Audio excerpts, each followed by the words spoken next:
நல்ல மனம் உண்டாம், மாமலையார் மூக்குண்டாம், மேனி உலகாது பூக்கொண்டு சிற்காற்றமே தும்பிக்கையாட்பார் கால் சார்வார் தமக்கு என்ற அவுரை பாட்டியின் அடுத்த தமிழ் ஆணை மகளுக்கு இங்கே சிந்தையுடன் உள்ளவர் எம்பெருமானை என்றென்றும் ஏற்றத்துடன் ஐந்து கருத்தரை மனதுடன் ஓங்கார பிரணவ பொருளை என்றென்றும் ஓட்டி அவுரை சொற்கள் அப்பே நமக்கு பொய்யாக கருப்படி அவர்த்தாள் பணிந்து அடியே ஆன்மீக சொற்பொழிவை அவையில் கூடியிருக்கும் அடியார்களுக்கு சமர்ப்பிக்கிறேன். இன்று அடியேனுக்கு எனது குரு தேர்ந்தெடுத்து கொடுத்துள்ளது கண்ணப்ப நாயனாரின் சரித்திரம். என்னென்ப ஏனை எழுத்தென்ற இவ்விரண்டும் கண்ணென்ப வாரம் இருக்க என்ற வள்ளுவரின் அருமையான குரலில் எண்ணும் எழுத்தும் கண்ணென தரும் என்பதை சொல்லிக் கொடுத்து அதனை உணர்ந்து நாம் சொல்ல நமக்கு இரண்டு கண்கள் எத்தனை முக்கியமானது என்பதை உணர்த்தியிருக்கிறார். ஆனால் அரசியலையாக கண்தானம் என்பதை இறைவனை மேல் உள்ளார்ந்த அன்பை மட்டும் செய்து தனிபலனை எதிர்பார்க்காமல் ஒரு நிமிடத்தில் தன் இரண்டு கண்கள் கொடுத்த கருணைகளில் கண்ணப்ப நாயனார். கிருஷ்ணனை பொறுத்தவரை அவரது நீதித்தரத்தில் அவர் படைத்த ஓரறிவு ஜீவராசிகளுக்கு ஆறறிவு கொண்ட மனிதர்கள் அவர்களுக்காக வகுக்கப்படும் நீதி என்பது ஒன்றே ஒன்றுதான். சத்தியம் பதம் தர்மம் சரணம். சத்தியம் என்றால் உண்மையை கடைபிடித்து உண்மையாக வாழ்க்கணும். தர்மம் சரணம் நீதி தவறாமல் வாழ்க்கணும். அவரவர் உட்பட்ட வாழ்க்கை படிப்படும் சவால்களாக இருந்தாலும் அதனை எதிர்கொண்டு வாழ்க்கை கண்டுபிடிக்கும். இதற்கு உதாரணமாக வாழ்ந்து காட்டியவர் 63 நாயன்மார்களில் ஒருவராம் கண்ணப்ப நாயனார். வரலாற்றின் தென்கரையில் திருவேரூர் அப்படின்னு ஒரு சின்ன கிராமம் இருந்தது. கம்பூரிநாதன் சனி நட்சத்திரம் வழங்கி குறுநில மன்னர்கள் மரபில் கணக்குள்ளார். கோயில் வெட்டி குடும்பம் சேர்ந்ததுதான் ரொம்ப யோசியும். அது இவங்க ஒரு சீக்கிரமா கிடைக்கணும்னா என்ன செய்யணும் யோசனை பண்ணினார் இந்த கணக்குள்ளார். அதனால கோயிலுக்கு வழிபடுறவங்க கோயிலுக்கு போய் திருவிழாக்கு ஏற்றி வைப்பது மிக பெரிய பாக்கியம் அப்படின்றத நன்றாக தெரிவித்திருந்தாரு. அதனால கோயிலுக்கு போய் திருவிழாக்கு ஏற்றுவதையே தன்னோட உயிரை வச்சிருந்தாரு. விளக்கு ஏற்றுதல் அப்படின்றத நம்மளோட சனாதன தர்மத்தை பொறுத்த வரைக்கும் காலமா பழத்தில் இருந்து வருது. இவர் குறுநில மன்னரா இருந்தாலும் சிவபெருமான் மீது தீவிர பக்தி கொண்டவர். அதனால சிவன் கோயிலுக்கு போய் தீபம் ஏற்றுவதையே தன்னோட தலையால் செஞ்சு வந்தாரு. இப்படி அவருக்கு கிடைச்ச பேர அவரை எப்படி பயன்படுத்தினாலும் தெரியுமா?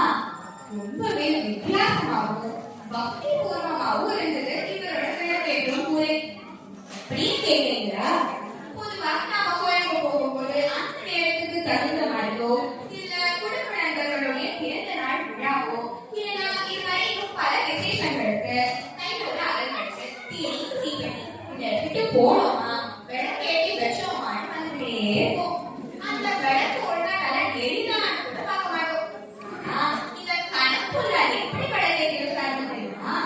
சாயந்தரம் ஏற்றின விளக்கு ராத்திரி முழுக்க எரியும் அப்படின்னு ஒரு நல்ல எண்ணத்துல ஒவ்வொரு நாளும் எண்ணெய வார்த்து கொடுத்து எரிய செஞ்சாரு. இப்படி தாப்பகலா பல வருஷங்கள் விளக்கேற்றி வச்சதுனால இவர்கிட்ட இருந்த பெரும் செல்வங்கள் கொஞ்சிட்டே வர ஆரம்பிச்சது. இதை கேட்டோடனே உங்களுக்கு ஒரு சந்தேகம் வரலாம். சும்மா ஒரு 2 விளக்கு ராத்திரி முழுக்க எரிய வச்சதுனால எப்படி செல்வம் குறையும்? இவர் ஏற்றி வச்சது சும்மா ஒரு 2 விளக்கெல்லாம் கிடையாது. கணக்கில்லா விளக்குகளை ராத்திரி முழுக்க எரிய வச்சு சிவத்தோடு செஞ்சு வந்தாரு. அதனால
எவ்வளோ நாள் தெரியும். ஞாபகராயிருமா என்ன? நீங்கதான் ஈசனோட திருவிளையாடல் ஆரம்பிச்சது. அவர் எடுத்துட்டு வந்த புல்லதான் எங்கே காட்டுது. அத்தனை என்ன பண்ணுது? அதனால சுப்பிரமணியத்தை திருவிழாக்கேறி கொண்டு செல்வதோடு இப்படி பாதியில நிற்க போகுது அப்படின்றத நினைச்சு வேதனைப்பட்டு கண்ணீர் சிந்தினார். அதனால சட்டுன்னு ஒட்டி விட்டார். நான் இப்படி செஞ்சு பார்த்து எதிர்பார்க்கவே மாட்டாங்க. தன்னோட நீண்ட முடிய மடிச்சு வச்சுட்டு எலும்பே கரைஞ்சு உருகி போற அளவுக்கு கட்டி வச்சாரு. உடனே சிவன் தன்னோட ரோதனையை நோக்கி அவருக்கு திருவள்ளுவர் கொடுத்தார். அதனாலதான் இவருக்கு கடம்புல் நாயனார் அப்படின்ற பேரே வந்தது. என்னடா இந்த பொண்ணு கண்ணப்ப நாயனார் சரித்திரம் தானே சொல்றேன்னு சொன்னா, இப்ப கடம்புல் நாயனார்னு சொல்றாளே, கண்ணப்ப நாயனார் சரித்திரமே வரலையே அப்படின்னு நினைக்கிறீங்க.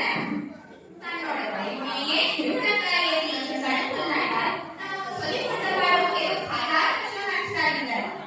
இந்த உள்ளார்ந்த சிவனோடதான் சிவத்தரோட திருவருள் புரிஞ்சாரு. இப்போ நான் உங்கள்கிட்ட சொன்னது போல இன்னும் பல மடங்கு உயர்ந்த சிவனோட சொன்னதுதான் கண்ணப்ப நாயனார்.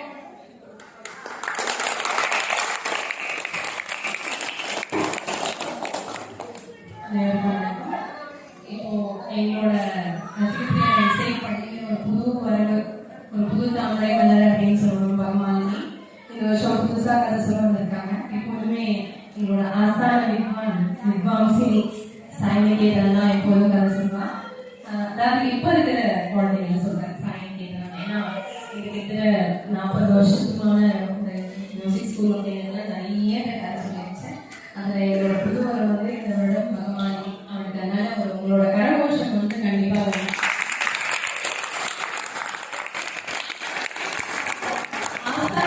வந்து எப்போதுமே மட்டும்தான் ஆகணும் இல்லையா? அதனால எங்களோட ஆசாரியம் எப்போதுமே இருக்காங்க.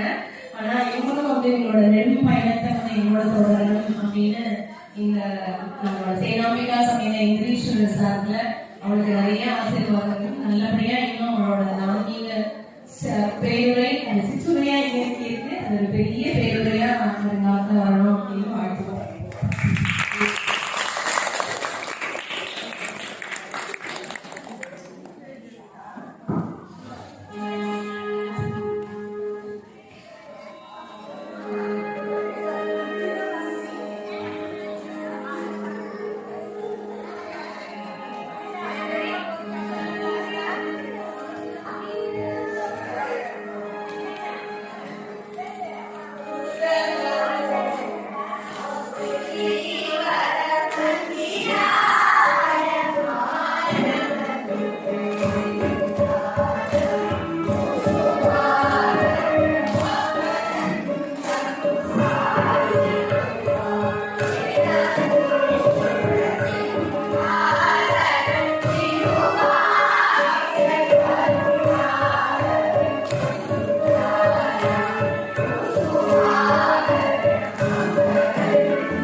உனக்கு